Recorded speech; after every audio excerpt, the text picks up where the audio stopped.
آپ کو اپڈیٹ کر رہے ہیں سیکیورٹی فورسز کے حوالے سے۔ گلگت میں فورسز کا انٹیلیجنس بیسڈ آپریشن ایک گھر پر چھاپا مارا ہے اور 2 دہشت گردوں کو گرفتار کر لیا ہے۔ مزید تفصیلات جانیں گے سردار حمید سے۔ سردار، اپڈیٹ کیجیے گا۔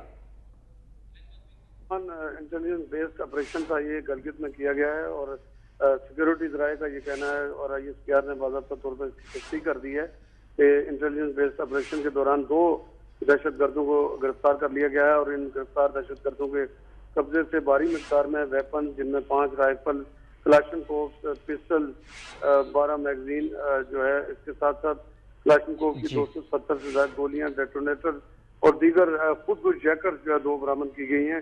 اور یہ دہشت گرد جو ہے یہ اسلحہ اور امنیشن اور خود کش جیکر جو ہے وہ سپلائی کرنا چاہتے تھے کہ انہیں انٹیلیجنس اطلاعات پر قبضے میں لے لیا۔ ان تمام ملزمان جو 2 تھے ان کو بھی گرفتار کر لیا اور تمام تر جو اسلحہ، امنیشن اور خود کش جیکٹ تھی وہ بھی قبضے میں لے لی گئی ہیں۔ جی شکریہ، سردار حمید اپڈیٹ کر رہے تھے۔